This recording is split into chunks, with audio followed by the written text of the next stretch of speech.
코로나가 이제 끝났죠. 그리고 코로나가 끝난 것을 이야기할 때 엔데믹이라는 말을 씁니다. 엔데믹이라는 말은 이 세계보건기구가 이 전염병으로 공포를 한 것이 끝나는 시점을 엔데믹이라고 합니다. 그리고 이 엔데믹이라는 말의 다른 의미는 이 전염병으로 있었던 것이 이제 풍토병으로 일반적인 병으로 되었다라고 하는 의미가 있어요. 그러니까 지금 우리가 이 코로나 시국에서 조금 이해를 돕기 위해서 하면 코로나는 끝났고 코로나가 없어진 건 아니고 코로나도 이제 독감이나 이런 것처럼 풍토병으로 된 엔데믹 상황에 이르렀다 이렇게 보시면 되는 거예요. 그래서 지금은 이제 코로나 때문에 막 격리를 하고 이런 게 아니라 그냥 약 사 먹으면 되는 거예요. 그래서 이제 풍토병처럼 되었다는 의미가 가지는 겁니다. 그래서 이 코로나 시국에 참 많은 신앙의 어려움들도 있었고 또 우리의 삶의 자리에서도 경제적인 부분에서도 뭐 이 나라의 부분에서도 많은 어려움들이 있었던 것은 분명한 사실입니다. 그래서 우리 교회도 6월 달부터는 이제 코로나도 끝났고 우리가 이제 신앙의 우리의 부분들도 이제 이전에 코로나 때문에 두려웠던 거, 좀 나태했던 거, 좀 소홀했던 신앙을 재정립을 해서 이제 신앙의 원래 기본으로 좀 한번 다시 점검을 해보고 우리의 신앙이 다시 하나님이 주시는 복을 받는 그런 복된 길을 걸어가는 신앙으로 우리가 좀 바꿔줬으면 좋겠다. 물론 뭐 우리들의 신앙이 굉장히 많이 예전에 비해서 잘못됐다는 건 아니지만 한번 이제 기본을 한번 다시 한번 점검을 해보면서 우리가 하나님이 주시는 복된 길을 걸어가는 우리 진실의 성도들이 다 되었으면 좋겠다라는 이 생각을 하면서 여러분 지금 말씀을 나누려고 하는 것입니다. 그래서 복된 길을 걸어가기 위해서 우리가 어떤 삶을 살아야 될 것인가? 지난주에 첫 번째 시간으로 하나님과의 관계를 분명하게 하는 게 필요하다라는 말씀을 드렸어요. 여러분 하나님과 나와의 관계를 분명하게 하지 않으면 우리의 신앙은 흔들릴 수밖에 없다는 말씀에 중심적인 이야기를 드렸습니다. 오늘은 복된 길을 걸어가는 삶을 살아가기 위해서 두 번째로 이 삶의 방향과 삶의 자세를 분명히 해야 된다는 겁니다. 어정쩡한 자리에 한 발은 왼쪽에 한 발은 오른쪽에 대고 좌우로 흔들리는 것이 아니라 분명한 삶의 방향을 정하고 분명한 그 방향이 정한 곳에 그 삶의 자세를 가지고 나아갈 수 있는 이런 분명한 것이 필요하다고 하는 것입니다. 그래서 신앙의 관점에서 삶의 방향을 분명하게 정하고 그 정한 방향에 따라 삶의 자세를 분명하게 취하는 것이 복된 길을 걸어가는 삶을 살아가는데 중요한 요소이기 때문에 오늘은 삶의 방향과 그 자세를 분명하게 하자라는 제목으로 말씀을 나누려고 하는 것입니다. 옛날에는 동물의 왕국이었어요. 동물의 왕국. 근데 요즘엔 동물의 왕국이라는 표현보다 다큐멘터리식으로 가끔 보면 이 자연이나 동물을 찍는 것들이 나오는데 저는 가끔 봅니다. 자연 다큐멘터리 프로를 보면서 느끼는 게 있어요. 야, 정말 신비롭다라는 생각이 드는 경우가 참 너무 많고 또 한 가지는 하나님의 능력과 오묘하심 그런 거에 이렇게 절로 숙연해지는 그런 모습을 보게 되는 것입니다. 그리고 이 하나님이 만드는 자연의 이 모습을 TV를 통해서 이렇게 보면은 이 자연에는 질서정연함이 있어요. 더 나아가 하나님께서 이 세상에 지은 모든 것들에는 하나님이 정하신 이 삶의 법칙이 있다는 걸 볼 수가 있는 것입니다. 우리가 어릴 때 공부했던 생물인가요? 그런 거에 보면 먹이사슬 공부하잖아요. 이것도 하나님이 이 자연과 이 땅에 지은 모든 것들에게 놓아둔 삶의 법칙 중에 하나라고 하는 것이죠. 그래서 이 자연은 하나님이 지으셨고 하나님이 만드셨기 때문에 이 자연은 절대적으로 하나님의 그 질서, 삶의 방식에 복종하는 걸 볼 수가 있습니다. 그런데 가장 큰 은혜를 입고 하나님에게 가장 큰 복을 받은 인간, 우리들은 그 하나님의 그 말씀에 자연의 섭리에 복종하지 않고 대적하는 일들을 살아가는 경우가 있는 것들이 보게 된다고 하는 것입니다. 그래서 하나님이 이 대적하는 사람들에게 복과 화의 길, 생명과 죽음의 길을 제시하고 너희들이 그것 중에서 선택해야 된다라고 하는 것을 우리에게 주시는 것입니다. 신명기 30장 15절 이하의 말씀에 보면 제가 한번 읽어드릴 테니까 여러분들이 한번 들어보시기 바랍니다. 보라, 내가 생명과 복과 사망과 화를 내 앞에 두었나니 곧 내가 오늘 내게 명령하여 내 하나님 여호와를 사랑하고 그 모든 길로 행하며 그의 명령과 규례와 법도를 지키라 하는 것이라. 그리하면 내가 생존하여 번성할 것이요 또 내 하나님 여호와께서 내가 가서 차지할 땅에서 내게 복을 주실 것이미니 그러나 내가 만일 마음을 돌이켜 듣지 아니하고 유혹을 받아 다른 신들에게 절하고 그를 섬기면 내가 오늘 너희에게 선언하노니 너희가 반드시 망할 것이라. 너희가 요단을 건너가서 차지할 땅에서 너희의 날이 길지 못할 것이다.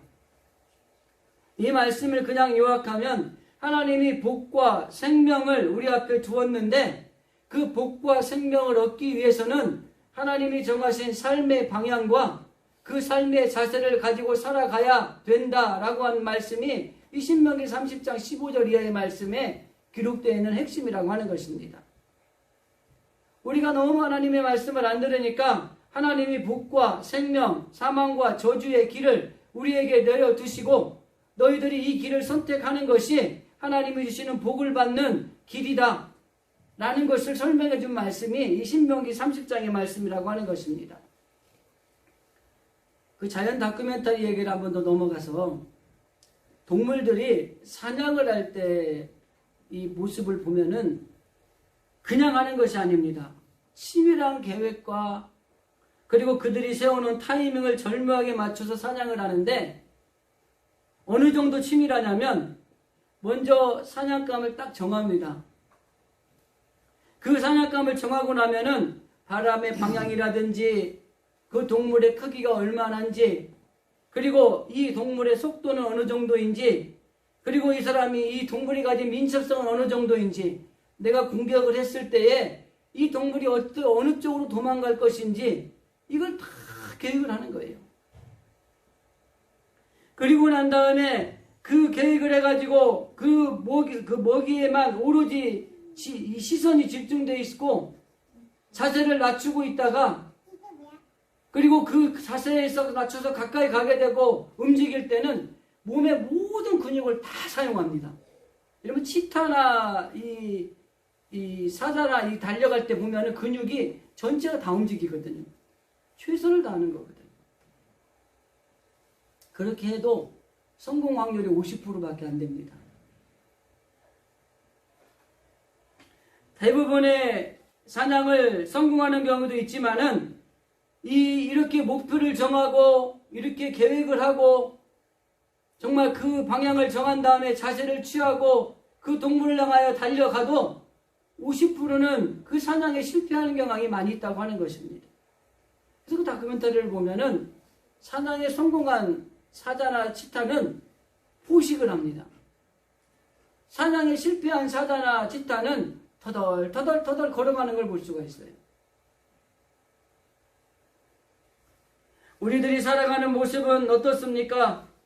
이 동물들도 사냥을 위해서는 목표를 분명히 하고 방향을 정하고 자세를 취해서 최선을 다하는데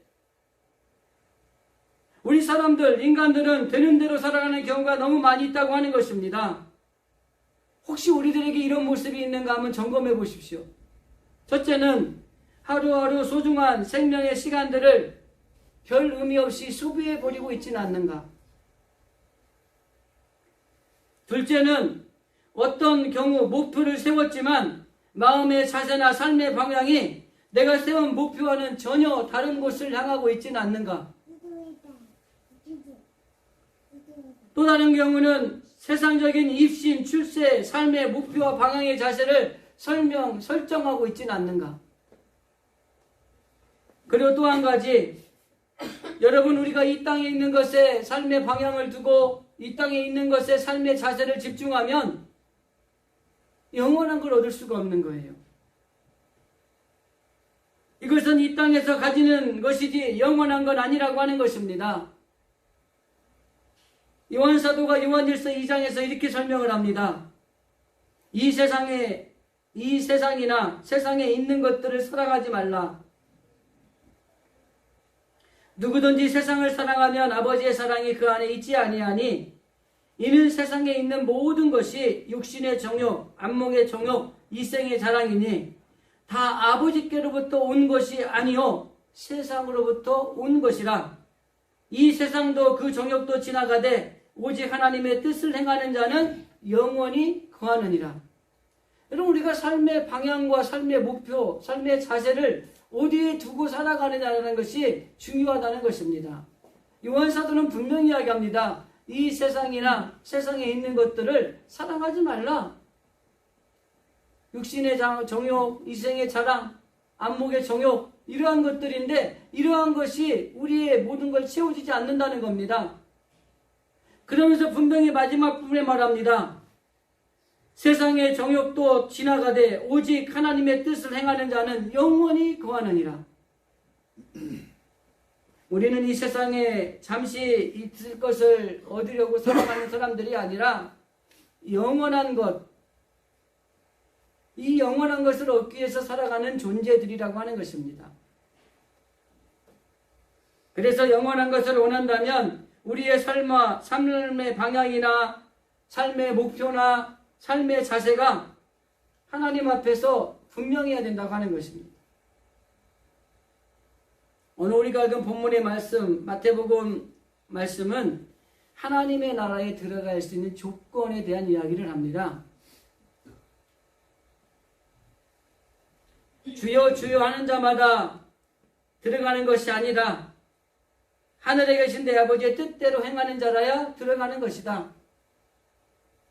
예수 믿는다고 하나님의 나라에 들어가는 것도 아니고 주님의 이름을 걸고 선지자 노릇을 하고 주님의 이름을 걸고 무엇을 했다고 들어가는 것이 아니라 하나님의 뜻에 합당하게 행동하는 사람이 하나님 나라에 들어갈 수 있다. 이걸 이야기하는 것이 오늘 본문의 말씀입니다. 자, 이 조건을 기준으로 했을 때 오늘 예배드리는 저와 여러분은 하나님의 나라에 들어갈 수 있는 자격을 갖춘 사람이라고 당당하게 우리가 이야기할 수 있을까요?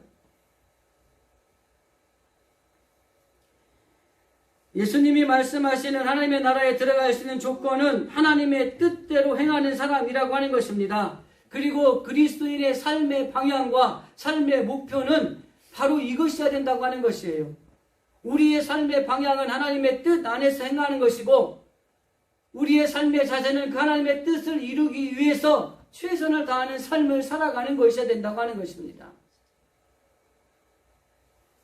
그렇기 때문에 하나님의 나라를 상속받을 수 있는 가장 복된 길은 하나님의 뜻의 방법이나 자세를 맞추는 것입니다.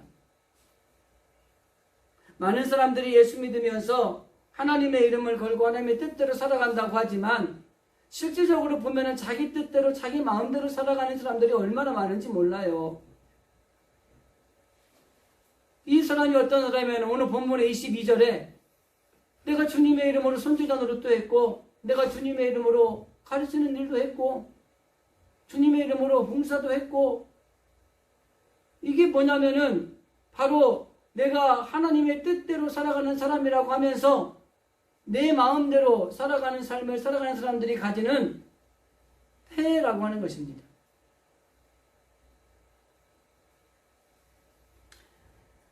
고린도전서 6장에 보면은 너희 몸을 너희가 하나님께로부터 받은 바 너희 가운데 계신 성령의 전인 줄을 알지 못하느냐?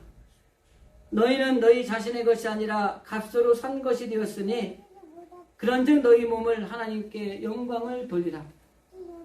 여러분, 우리 몸은 우리의 것 같지만은 우리의 것이 아닙니다. 하나님이 피값 주고 우리의 몸을 사셨어요. 그렇다고 한다면 우리는 하나님 앞에 구원받은 자녀들로서 우리의 몸을 가지고 하나님께 영광을 돌리는 삶을 살아가는 존재들이어야 되는 것이에요. 이게 우리가 살아야 될 삶의 방향입니다. 그리스도인들은 자신의 생명까지도 자신의 것이 아니라 주님의 것이라는 생각을 가지고 있어야 된다고 하는 것입니다. 자신의 뜻과 생각을 자신의 삶과 방향과 자세로 정한다면 하나님이 우리에게 주신 원래의 방향과 원래의 자세에 어긋나는 삶이라고 하는 것을 보여주고 있는 것입니다. 예수님께서 이처럼 잘못된 삶의 방향을 설정하게 되는 사람들은 그 길은 화의 길이요 결국 죽음의 길이라고 하는 것을 말씀하고 있는 것입니다. 그렇기 때문에 우리는 철저하게 우리의 삶의 방향을 어떻게 정할 것인가, 이거를 분명히 하는 게 필요하다고 하는 겁니다. 좀 뒤에 가서 다시 좀 자세하게 설명을 하겠습니다. 디모데후서 2장 20절 말씀에 보면은 그리스도인들이 가져야 될 삶의 자세에 관한 부분에 설명하는 내용의 말씀이 있습니다. 제가 한번 읽어드리고 좀 설명을 해드리겠습니다. 큰 집에는 금그릇과 은그릇뿐 아니라 나무그릇과 질그릇도 있어 귀하게 쓰기도 하고 또 천하게 쓰는 것도 있다. 그러므로 누구든지 이런 것에서 자기를 깨끗하게 하면 귀히 쓰는 그릇이 되어 거룩하고 주인이 쓰심에 합당하며 모든 선한 일에 준비함이 되리라 라는 말씀이 있어요. 디모데에게 편지를 쓰면서 사도 바울이 이야기한 핵심은 뭐냐면 그릇이 많이 있다는 거예요. 그런데 이 그릇이 쓰임받는 그릇의 상황과 형편도 다 다르다는 거예요. 그런데 하나님이 쓰시는 그릇이 있다는 거죠. 하나님이 쓰시는 것은 어떤 그릇을 쓸까요, 여러분? 깨끗한 그릇이에요. 큰 그릇 쓰는 게 아니에요. 금그릇을 쓰는 게 아니에요. 깨끗한 그릇을 쓰는 거예요. 그래서 우리가 하나님의 뜻대로 살아야 되는 것이 우리의 삶의 방향으로 정했다면 그 하나님의 뜻대로 그 정한 삶의 방향대로 살아가기 위해서 우리의 자신을 어떻게 해야 되느냐? 하나님 앞에 깨끗해야 되는 거예요. 돈 많은 사람을 쓰는 게 아닙니다. 돈 없는 사람 안 쓰는 게 아니에요. 사회적으로 방명이 높은 사람을 쓰는 게 아닙니다. 사회적으로 천한 사람을 쓰지 않는 게 아니에요. 이것은 거꾸로 말해도 똑같습니다. 천한 사람을 쓰는 게 아닙니다. 사회적으로 망명인 사람을 쓰는 것도 아니에요. 중요한 건 뭐예요? 어떤 그릇이든지 간에 중요한 건 깨끗한 그릇을 쓰신다는 거예요. 그래서 우리가 하나님의 뜻대로 살아야겠다는 삶의 방향을 정했습니다. 그렇다면 그 하나님의 뜻대로 살아가기 위해서 우리가 기본적으로 깨끗해야 돼요. 성결해야 돼요. 구약에 보면은 이 제사장이 되는 자격의 가장 중요한 핵심 중에 하나가 뭐였냐면 성결입니다. 거룩입니다. 깨끗해야 되는 겁니다. 더러워져서는 안 되는 거예요. 하나님의 백성들이 마지막 때 주님의 나라에 들어갈 수 있는 자격, 세마포를 입을 수 있는 자격은 누굽니까? 깨끗해야 됩니다. 큰 그릇인데 더럽다면 그 그릇 안 씁니다. 좀 작지만 깨끗한 그릇에 담아 먹죠.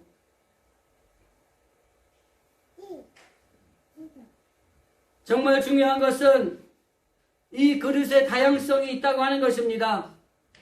사람에 따라서 그릇은 다를 수 있습니다. 이것을 성경에서는 재능이라고 얘기해요. 그리고 예수님은 이 재능에 대한 이야기를 설명하기 위해서 달란트의 비유라는 이야기를 들어서 우리에게는 각자의 재능이 있다는 말씀을 하십니다. 그래서 저에게 있는 재능이 있고 우리 장로님들에게 있는 재능이 있고 권사님들에게 있는 재능이 다 다른 거예요. 그릇이 다 다른 겁니다. 그러면은 누구 그릇이 더 좋냐 나쁘냐 이게 중요한 게 아니에요. 하나님이 보시기에 좋은 그릇은 뭐예요? 얼마큼 깨끗하냐예요. 목사가 가진 재능 그릇이 있지만 깨끗하지 않으면 하나님은 안 쓰는 거예요. 장로가 가지고 있는 그릇이 아무리 좋은 그릇이라 할지라도 깨끗하지 않으면 안 쓰는 거예요. 권사님이 가진 그릇이 아무리 아름답고 보기에 좋아도 깨끗하지 않으면 안 쓰는 거예요. 중요한 건 뭐예요? 각자가 가진 재능을 가지고 그 재능을 하나님 앞에 깨끗하게 우리가 준비하고 있을 때 그 그릇을 사용하시는 겁니다. 그래서 정말 우리가 중요한 건 뭐냐면 우리는 주어진 자리에서 하나님이 내게 주신 재능이 무엇인가를 찾는 거가 중요한 거예요. 하나님은 각자 누구에게든지 간에 필요한 재능을 다 주셨습니다. 그래서 내게 있는 재능이 무엇인가를 내가 찾는 게 중요하고 그 재능을 하나님이 쓰시기에 부족함이 없게 깨끗하게 준비하는 것을 우리가 이 땅에서 신앙생활을 사는 겁니다. 그래서 깨끗하게 준비된 재능을 가지고 있는 사람을 하나님이 사용하시면 놀라운 일이 일어나는 거예요. 여러분 성경에 등장하는 인물들이 쓰여짐 받았을 때 엄청난 일들이 일어났잖아요. 왜 하나님이 그 사람을 쓰셨는가? 그 사람이 가진 재능이 있고 그릇이 있는데 그 그릇이 깨끗할 때 쓰시는 거예요.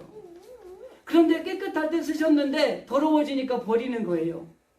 여러분 대표적인 사람이 이스라엘의 사울왕입니다. 하나님이 이스라엘의 첫 번째 왕을 세우실 때 사울을 세울 때 그 그릇이 얼마나 깨끗하면 첫째 왕으로 세웠겠어요. 그죠? 그런데 그 그릇이 점점 더러워지는 거예요. 그 재능이 점점 하나님이 보시기 아름답지 않게 사용되어지는 거예요. 그러니까 하나님이 그 그릇을 버리시는 거예요. 그리고 새롭게 준비된 그릇인 다윗을 쓰시는 겁니다. 여러분 아무리 우리가 좋은 그릇을 가지고 있어도 깨끗하지 않으면 안 되는 거예요. 그래서 삶의 방향은 분명히 정하는 것이 필요합니다. 마태복음 27장 21절 말씀대로 하늘에 계신 내 아버지의 뜻대로 행하는 자라야 들어가리라라고 하는 이 말씀.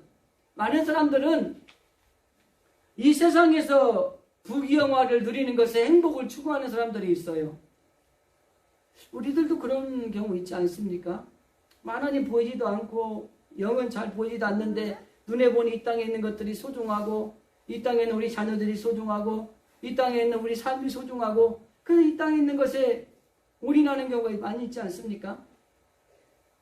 그런데 이 성경 말씀을 들으십시오. 마태복음 18장 28절인가요? 결론적인 말씀입니다. 사람이 만일 온 천하를 얻고도 제 목숨을 잃으면 무엇이 유익하리요? 사람이 무엇을 주고 제 목숨과 바꾸겠느냐? 여러분 이 세상에 있는 것들이 모든 것들이 우리에게 행복을 줄 것 같지만 그렇지 않다고 하는 것입니다. 이 땅에 사는 것들은 잠시 누리기 위해서 우리에게 필요한 것들이지 그것이 우리의 모든 행복을 좌우하는 것은 아니라고 하는 것입니다. 이 땅에 있는 모든 눈에 보이는 부귀영화를 선택하고 살아가는 것이 우리의 삶의 방향과 삶의 자세를 잘하는 것이라고 착각할 때가 있지만은 그렇지 않다는 거예요. 여러분 내 삶의 방향과 내 삶의 자세가 세상으로 향하여서 여러분 정해져 있다면 결과가 어떤 결과가 일어나는지 아십니까? 몇몇 성경은 이렇게 설명을 해줍니다. 요한 1서 2장 15절 이 세상이나 세상에 있는 것들을 사랑하지 말라. 누구든지 세상을 사랑하면 아버지의 사랑이 그에게 있지 아니하니라. 세상을 사랑하면 하나님을 사랑받을 자격이 없는 것입니다. 누가복음 16장 13절입니다. 하인이 두 주인을 섬길 수 없나니 혹 이를 미워하고 저를 사랑하거나 혹 이를 중히 여기고 저를 경히 여길 것임이라. 너희는 하나님과 재물을 겸하여 섬길 수 없느니라. 재물에 눈이 어두워진 사람은 하나님을 온전히 사랑한다고 할 수가 없는 것입니다. 세상의 삶의 방향과 삶의 자세가 정해져 있다면 이런 소리를 하나님이 우리에게 들려주신다고 하는 것입니다. 하나만 더 보겠습니다. 야고보서 4장 4절입니다. 가늠한 여인들아 세상과 벗된 것이 하나님과 원수가 됨을 알지 못하느냐. 그런즉 누구든지 세상과 벗이 되고자 하는 자는 스스로 하나님과 원수가 되는 것이니라. 하나님과 원수 되어서 좋을 게 뭐가 있겠어요. 그죠? 지난주에 하나님과의 관계를 분명히 하는 것만 우리가 할 수 있다면 우리는 많은 복을 받을 것이라는 얘기를 했지 않습니까? 근데 하나님과 원수가 된다고 생각해 보십시오. 복은 고사하고 우리에게 오는 엄청난 저주와 화와 고난과 시련과 아픔 감당할 수 없죠. 우리 힘으로는. 중요한 것은 삶의 방향을 세상으로 향하면 그 결과는 어두움이요 결국 패망이요 죽음에 이를 수밖에 없다고 하는 것을 말씀하고 있는 것입니다.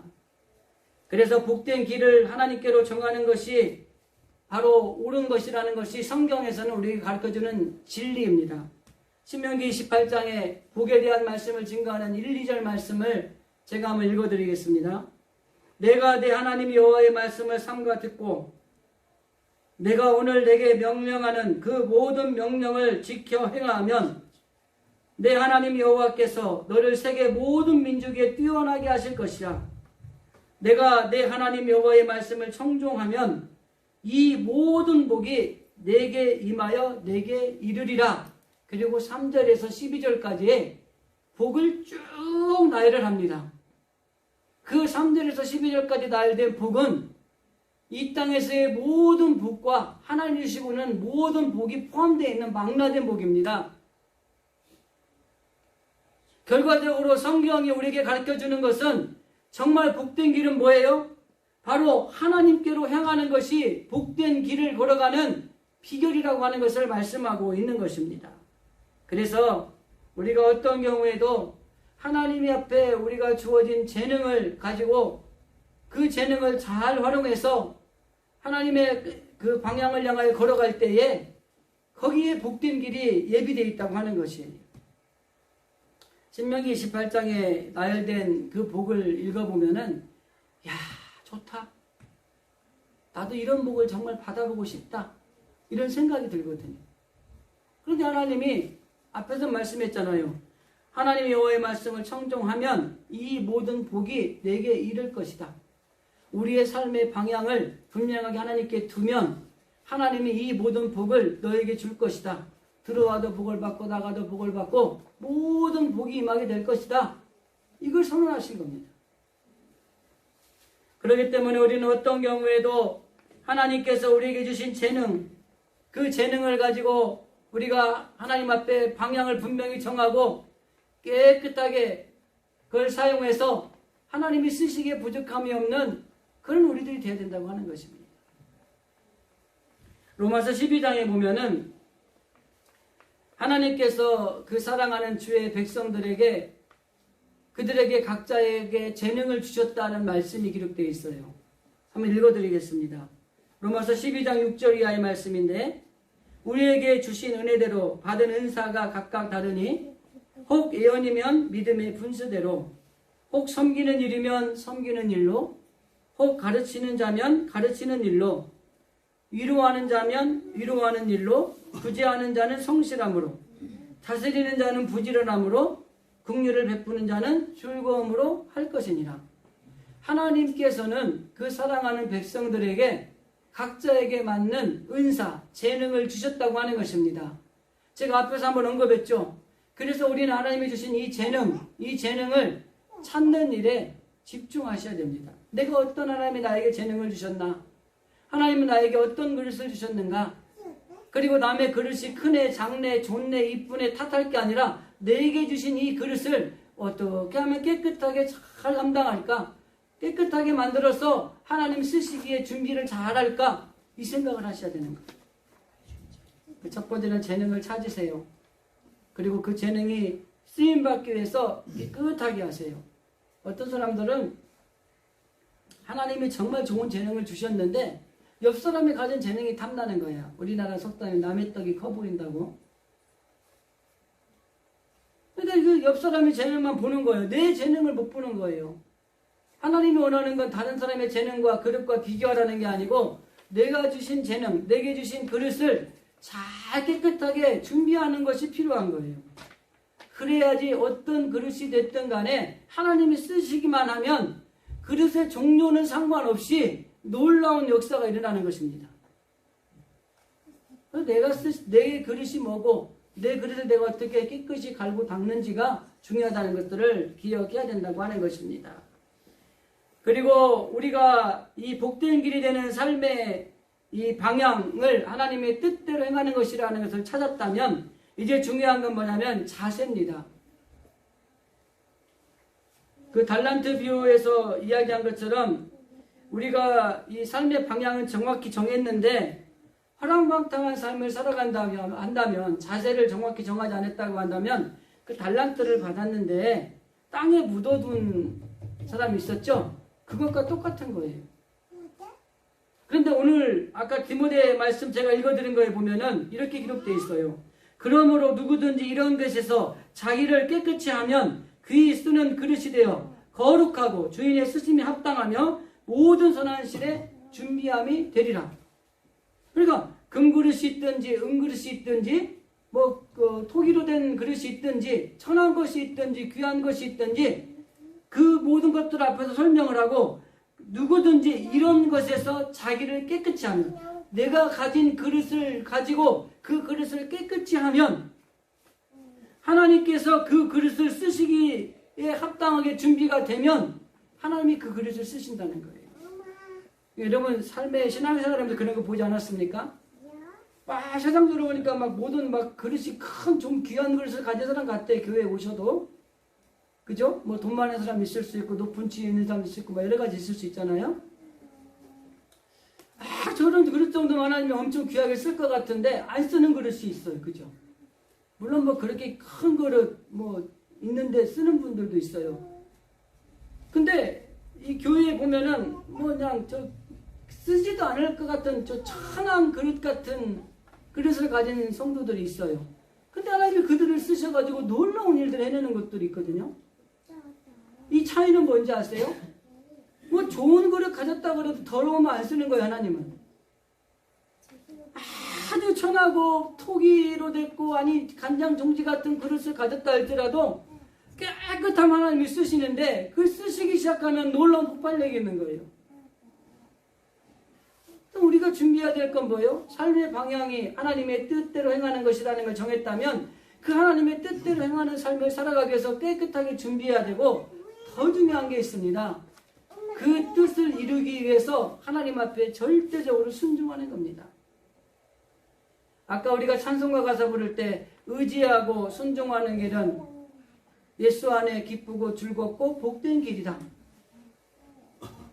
하나님의 뜻을 발견을 했다고 한다면 그 뜻을 이루기 위해서 절대적으로 믿음으로 순종하는 삶을 살아가는 것이 삶의 자세여야 된다고 하는 것입니다.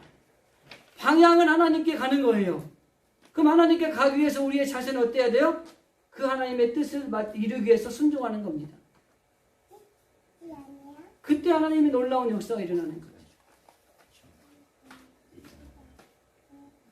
1955년도 미국의 오레곤주 유게네라고 하는 작은 마을에서 종교 영화 하나가 상영이 됐습니다.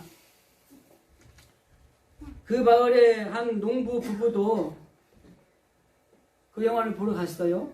근데 그 영화가 무슨 내용이었냐면 한국의 6.25 전쟁 과정에서 생긴 고아들에 관한 것이었는데 그 고아들이 돌볼 수 있는 손길을 찾는다는 그런 내용이었습니다. 근데 이 가난한 농부가 농장을 가지고 운영을 하는데 이 마음에 우리도 했으면 좋겠다 이런 마음이 드는데 자기 형편이 안 좋은 거예요. 그래서 이제 집으로 돌아왔어요. 돌아와가지고 뭐 우리가 무엇을 할 수 있겠나 그러면서 그때 받은 감동도 무시하고 그냥 일을 해나가고 있습니다. 그런데 날이 갈수록 그 영화에서 봤던 그 장면들이 자꾸 자기의 뇌리를 스치는 거예요. 이 가난한 농부 부부가. 그래서 그 농부 부부는 그 일을 놓고 하나님 앞에 기도하기 시작을 했습니다. 그리고 농장의 일부를 팔았어요. 그래가지고 한국에까지 와서 8명의 이 고아들을 이 양자로 데리고 갔습니다. 근데 이 사실이 그 인근에 소문이 나서 이 신문에 난 거예요. 그런데 그 사람을 돕겠다고 이제 편지들이 오기 시작을 하는 것들이 많아진 겁니다. 그래서 이 부부가 이제 연결해주는 역할을 한 거죠.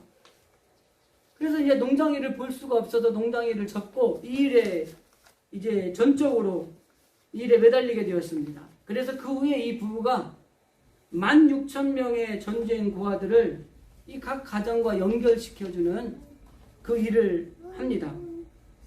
이 농장의 부부가 누구냐면 홀트 아동복지회를 세운 해리 홀트라고 하는 사람의 이야기입니다.